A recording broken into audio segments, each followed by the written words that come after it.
Attends, pause. C'est quoi le Crayon Média ? On est une équipe qui vous propose du contenu vidéo respectant 3 piliers. Le débat, l'ouverture d'esprit et la pluralité des opinions. Notre but, faire réfléchir et permettre la libre circulation des idées. Bonne vidéo. Bonjour à tous, nous revoilà pour un nouvel épisode de cette série consacrée au rôle de l'homme ou de la femme politique avec Madame Nathalie Arthaud. Nathalie Arthaud, bonjour. Bonjour. Merci de nous recevoir aujourd'hui. Vous êtes enseignante d'économie-gestion en lycée. Vous êtes porte-parole du parti Lutte ouvrière depuis 2008 et vous avez accompagné déjà auparavant Arlette Laguiller dans son engagement politique. Vous avez également été conseillère municipale dans la région lyonnaise. Quel est selon vous le rôle de la femme politique ou du représentant politique? Alors, d'abord, je peux pas répondre de façon générale à cette question. C'est un problème d'engagement. Moi, je suis communiste révolutionnaire. Je suis communiste révolutionnaire et je pense que il ne s'agit pas de chercher à prendre la tête de ce système. Moi, je milite pour le renverser. Je milite pour le supprimer. Et je pense que il faut absolument viser à ça, parce que le système capitaliste dans lequel nous sommes aujourd'hui, il est injuste, il est inégalitaire, c'est une maison de fous. Parce qu'il y a à la fois des richesses énormes à un pôle, à l'autre le chômage, la misère, les guerres commerciales, les ravages sur la planète qui sont perpétrés au nom du profit. Enfin, voilà, donc c'est un système qu'il faut changer, qu'il faut renverser. Et je pense que ça se fera de façon révolutionnaire, j'en suis convaincue. Donc moi, mon rôle, je le vois pas comme une femme politique qui doit prendre des responsabilités dans le cadre de ce système. Mon rôle, je le vois comme une militante révolutionnaire qui eh bien, va pousser à faire naître, à généraliser cette conscience. Quel est alors votre idéal? Quelle est votre valeur? Sur quelle valeur souhaiteriez-vous bâtir la nouvelle société? Au-delà de l'abolition de la propriété privée des moyens de production, quel serait l'idéal ou les valeurs sur lesquelles vous bâtiriez la nouvelle société? Eh bien, c'est ça, une société sans exploitation. Une société, il n'y aurait pas l'oppression de l'homme par l'homme.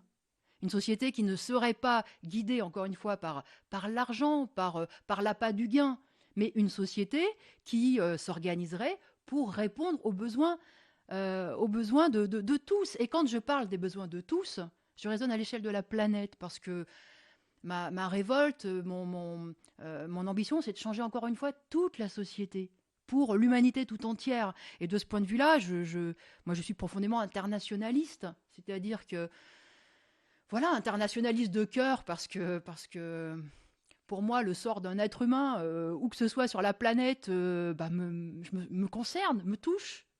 Et puis internationaliste de raison, parce que je pense qu'aujourd'hui, le système productif, de toute façon, il est international. Et on a besoin de toute cette chaîne de production qui souvent met en, en marche, en fonctionnement, plusieurs continents, plusieurs pays, des usines aux quatre coins de la planète, et on a besoin de ces échanges-là pour fonctionner.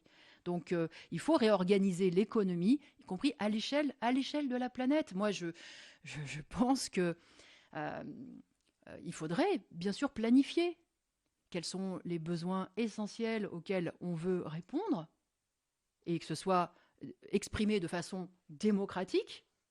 Et en face de ces besoins essentiels, eh bien, on planifie les moyens. Combien nous faut-il quels investissements faut-il dans tel ou tel secteur, dans tel ou tel domaine? Où est-ce qu'il faut mettre la force de travail? Ça devrait être des choix collectifs réfléchis. Et je crois que sans cela, sans prendre le contrôle véritablement des moyens de production, je pense qu'on résoudra aucun des problèmes auxquels on est confronté. La gauche marxiste, la gauche anticapitaliste a encore aujourd'hui une place au sein d'une gauche qui semble plutôt préoccupée d'un autre type d'oppresseur, qu'on appelle d'ailleurs, enfin que certains appellent d'ailleurs HSBC pour hommes straight, donc hétérosexuels, blancs, cisgenres. Est-ce que une gauche qui est plutôt orientée vers des droits de minorités ethniques, de minorités sexuelles, c'est quelque chose qui vous parle? Et est-ce que le logiciel de pensée que vous défendez, le logiciel marxiste, est-il pertinent pour interpréter aujourd'hui les mouvements sociaux, pour interpréter, je dirais, les revendications de minorités qui sont autres. Que pensez-vous de l'état de cette gauche aujourd'hui? Alors d'abord, c'est vrai que nous ne nous revendiquons pas de la gauche, hein, et sûrement pas de la gauche gouvernementale, encore une fois, pour les raisons que j'ai expliquées. Hein. Pour nous, la société capitaliste est à renverser. Hein. Le pouvoir économique et politique, hein, de la bourgeoisie est à renverser. Donc ça fait... Voilà, nous ne sommes pas dans une continuité, comment dire, l'aile extrême de la gauche gouvernementale. On a un autre projet, d'autres perspectives qu'on défend auprès du monde du travail. Et c'est pas seulement, comment dire, on n'a pas sorti cette perspective-là de notre petite tête. C'est une réalité sociale. Hein. C'est qu'aujourd'hui, la société, elle est divisée en classes sociales. Elle est divisée en classes sociales. Et pour nous, la première division de la société, elle est sociale. Elle est sociale. Il y a d'un côté ceux qui doivent travailler pour vivre, pour gagner leur vie, qui doivent aller vendre leur force de travail, qui n'ont pas de capitaux, Est-ce que les autres qui sont divisions, dépendants. Et les autres, vous pensez que voilà. les autres divisions, vous pensez qu'elles existent ou vous pensez qu'elles sont Bien sûr, inférieures, moins intéressantes ou moins importantes, moins elles centrales? existent, elles sont y compris amplifiées par un grand nombre de discriminations, parce qu'on est dans une société de concurrence qui met en permanence les gens en opposition les uns avec les autres. C'est le diviser pour régner. Hein. Donc c'est la raison pour laquelle les femmes sont systématiquement moins bien payées, moins bien reconnues dans leur travail. Voilà. Et on utilise toutes les différences, les couleurs de peau, les origines, la carte d'identité, enfin la nationalité, etc. Mais toutes ces différences-là, elles existent. Mais nous, en tout cas, nous militons pour faire naître cette conscience de classe qui fait que à 5 heures du matin, on se retrouve tous dans le métro pour aller bosser. Parce qu'on n'a pas le choix. Et que quand la sonnerie du boulot retentit, eh bien on y va. Et tous avec la même... on a tous le même sentiment. Et à la fin de la journée de boulot, eh bien on en a plein les pattes. Et ça, c'est quelque chose qu'on partage, qu'on a en commun. Et on a en commun les problèmes de fin de mois. On a en commun cette incertitude face à l'avenir. Est-ce qu'on va garder son boulot? Est-ce qu'on aura assez d'argent pour les mois qui viennent? Est-ce qu'on pourra payer des études à ses enfants, etc. Et on est dans cette même situation finalement de dépendance. C'est-à-dire notre sort, l'avenir de notre famille, il ne dépend pas de nous. Il va dépendre de tel ou tel patron. Il va dépendre voilà, de celui qui a le pouvoir ou pas de prolonger son contrat. Donc, cette conscience-là, pour nous, on est des militants de cette conscience-là, de cette conscience de classe. Ça ne veut pas dire qu'on estime qu'il n'y a pas de discrimination et qu'il n'y a pas d'autres divisions dans la société. Il y en a bien sûr d'autres, encore une fois. Et je peux vous dire que d'ailleurs, quand il n'y en a pas, de toute façon, ceux qui règnent cherchent à en inventer des divisions. Donc, oui, bien sûr, il y a toutes ces divisions. Mais nous, lutte ouvrière, hein, communiste révolutionnaire, on milite pour que dans le monde du travail, il y ait cette conscience-là d'avenir commun, de combat commun à mener. On parle de plus en plus de représentation dans les médias, effectivement de minorités, pour faire un peu le lien avec la question précédente. Il y a un autre sujet qui est la représentation du monde ouvrier, des travailleurs, y compris dans des médias qui sont censés être dédiés, y compris à la représentation de la France dans son entièreté, comme France Inter. On remarque, et ça sort souvent dans les médias en ce moment, que c'est au final beaucoup de profils très qualifiés, de profils d'intellectuels qui passent dans les médias.